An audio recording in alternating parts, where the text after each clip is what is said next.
อ่ะต่อไปครับฟังสู้โชว์วันกันวัฒนธรรมนอกดังปะรัมนาติสนามาเตโกนสะพนตันโตตังปันเจ้าสาธุตันติมาพักันกัวอังเก่าอังหันจะตันพันอาตันปันปวนเอียน้ำตาเกียน้ำพบเกิดความวิโมกข์โศกเศร้าเอียสองเตียงเจ้าพันพังกับบุริวันนานาปาเวณีสีพันเท่าเนาสองคนไปไกลส่วนวิสัยเงาโยเทวดาผัว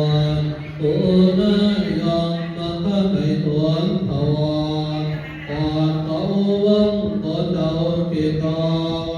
จึงลาเป็นกาสัตถือพบว่าเป็นละเสียเป็นตาไม่ติดลมขับตอนฝันดีมาหอนเอาช่วยสตาตัวนาสัมปุริสัตทั้งหลายทำนอกกายยิ่งใจนมนาวตามคำบุญญาได้เห็นมาสอบถามได้ผัวเต่าผ่านเจ็บเคียงติดกันมีบ่อเลยอีไอนี้คำติดนั้นและกษัตริย์ผู้มีสัตว์ทั้งหลาย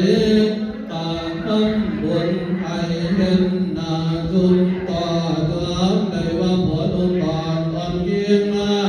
ในการลาย้ำนั้นในการลาย้ำนั้นบันพระกษัตริย์สองพระองค์ทรงพระนวดบวชเป็นราศีแผ่ไม่ดีแผ่เมตตาไม่ดีตุงคำเล่าวันเดียยังมีเราผู้เดินชื่อว่าจนจงรามาสมฟองนั้นห่วงให้ใจเหลียวไหลโมโหตานับตัวถ้าสาหดใจกิ้วกดปากผีมันก็อยู่เมืองปากนั้นสีไปใจบาปอยู่ไกลบนนั้นอยู่ไกลไปวันใหม่เพื่อนมันเสียมันจึงหนีไปอยู่ในเมืองกติพารานได้อาวาสบ้านอันดังชื่อว่าต้นดาวิตถาพามาบ้านเดียงตามเราตามแนวน้ำเชื่อกันให้น้ำปลาเจ้าทั้งหลายฟังว่าแม่น้ำนั้นจึงเชื่อว่ากันที่พอแห่งภาพนั้นชื่อว่าผู้ต่อผู้นางดังปะเจ้าจึงยอมมันขึ้นว่าต้นทรงพามตามแนวน้ำเชื่อจันบอนให้คำจังวงสารแห่งเขากันแล้วกันผีเพียรเพียงว่ามันกะทำเสียงกะกันกิจจังเพียงคนทั้งหลายวางกันจังปีชนชั่วจะตกล้ำเอาบุนันนามันก็พายันถือไม่เข้าสวมเข้าบาดมาไปบวชสะแวงหาขอนั้นจิตใจมันก็มาได้ยังทำให้เรื่องมันก็ไปฝากไปนับพัดผู้หนึ่งนั้นเป็นสามหายไว้ความสำคัญในใบหน้าพันลูกสาวที่อายุได้เสียงอ่านเกิมจับตามาทวงสมใจหวังฝากไปแล้วมันกะตาแอวนี้ไปทำวิสัยขอพัดกินเมื่อไปลาในเมื่อเท่าช่วยจะพาไปตัวขอนั้นแหละมาดัง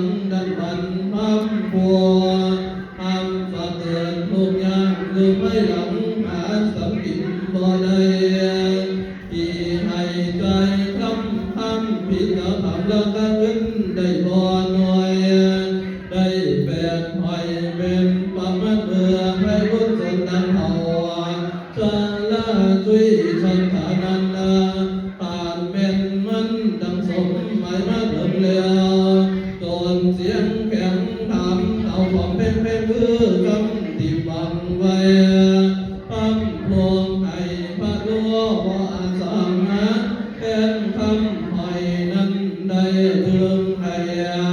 ยังรวมสาวแห่งตนบัวมีคือว่านั่งอภิตาตาหนุ่มน้อยเดือดลมใจใจน้ำให้เป็นเมียตัวสร้างตามอันว่าอันบัวนั้นมันก็มายังนั่งอภิตาน้อยลงมาหน้าซอยทรงมีสีผ้าดีเมื่อวันแห่งตนอันว่าคืนอันตุนนาวิตาตามันมีในเมืองกาลิคารานาส่วนดังนั่งอาวิตาตาบัวสงสัยบริสุทธิ์ได้เอาพิรุธมาเป็นบัวเหตุบันไดเอาดอกบัวบานอันหามเดียวไปบูชาปากปานเจียงกาเจ้าเมื่อยังทำนามจึงได้ผัวเท่าสำสาวสาวแขวก็เขาตาเหลือเรื่องที่เป็นวันก็ควรละบัดหวนเขาทวงทำเจ้าเป็นธรรมดาใน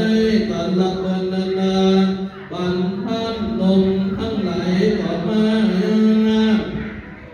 ก็มาเห็นนั่งคองวันแห่งนั่งอาภิตาตาอันบัวละบัดหัวเท่าทวงทำเจ้าก็ได้ข้าเขาก็เมื่อจำหักน้ำเธอยังเมียแห่งเขาทั้งหลายว่าดูแล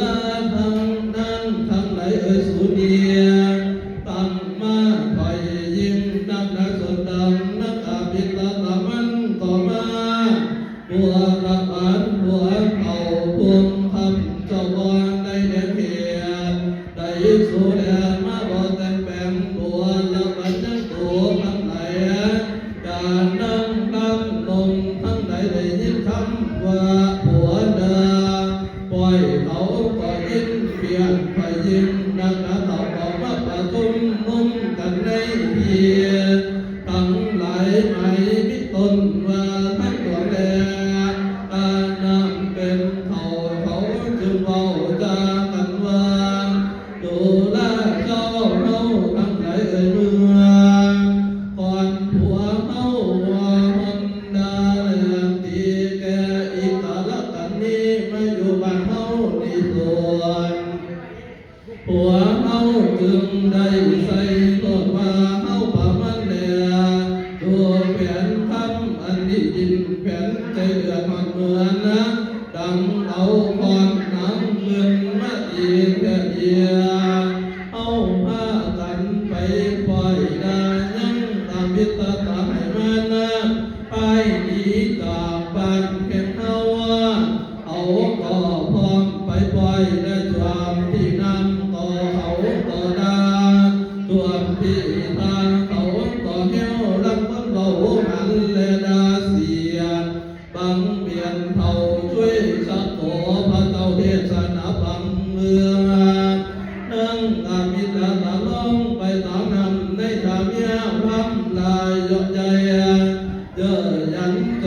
ตกเส้นจึงเก่าเป็นข้าตะวันอาโอวาสุตาเร่งแค่โสโซสักโตน้ำพรำบัดนกเพียงตะเวตุลาเพียงตัวสองทั้งหลายยังมีคำผู้เนืองเชื่อว่าช่วยสังโฆพระโลสีบ่สอดสีทางพวงเขาน้ำเชื่อว่าอมิตตาอันว่าพระนมน้อยเป็นนางบัวไทยสองให้ไก่ย้อนปากเสียสองโลหานะมันห่างเป็นหลานทางแค่ตัวบัวเติมแต่ออกมาให้ไปอดมึงกะว่าบ่เอา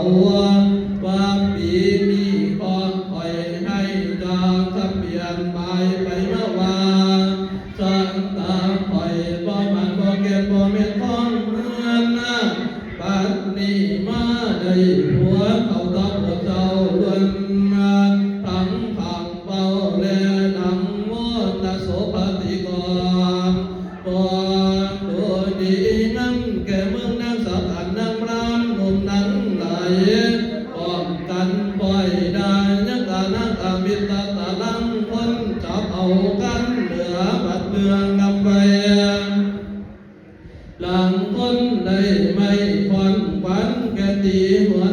พิตตานั่งต่อมาได้ยัง